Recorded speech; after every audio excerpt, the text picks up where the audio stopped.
Hello everyone, I'm here to introduce how I did the homework 2 and problem 2. And first let us see the question. We already know that the X1 will parse a noisy channel and we got X2. And same when XK parse through a noisy channel, we will got XK plus 1.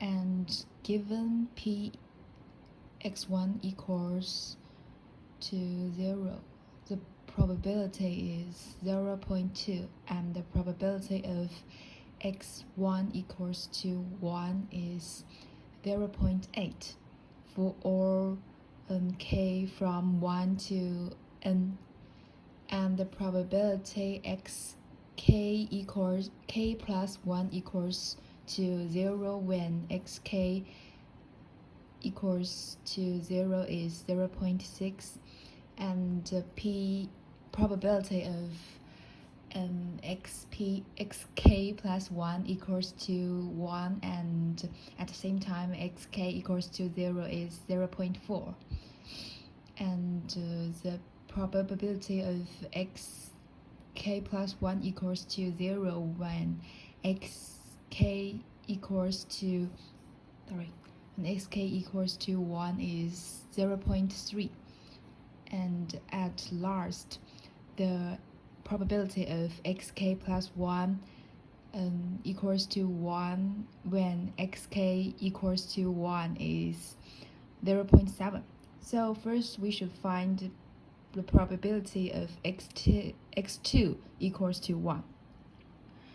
We can get the x2 equals 1's probability from the probability of x1 equals to 0 and x1 equals to 1.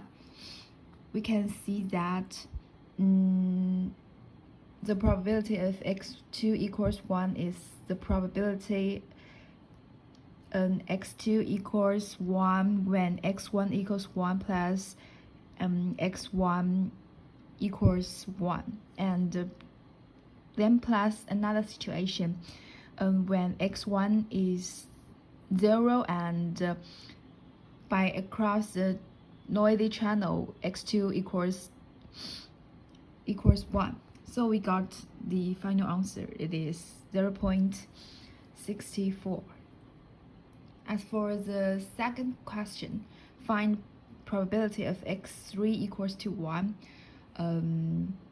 We can do as the first one, but use the result of x1, the probability of x1 equals to 1, x2 equals 1.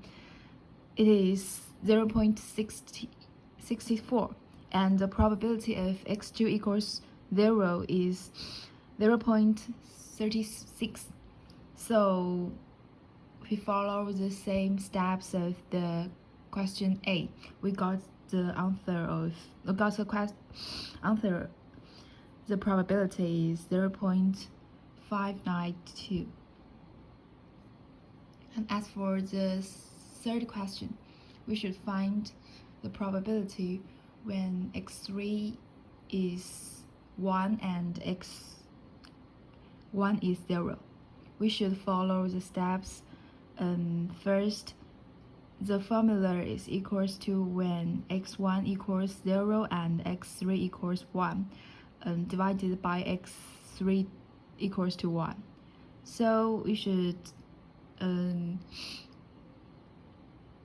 calculate the probability of x when x equals 1 and at the same time x3 equals to 1.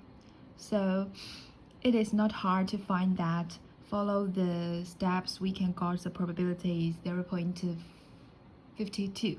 So put this result to the formula we got before. We can finally get the answer of the third question. It is 0.176. As for the last question, we can assume that the probability of xn equals to 0 is A and xn equals to 1 is 1 steps a. So we can got that a equals to 3 divided by 7, and so the probability of xn equals to 0 is 3 divided by 7. Thank you.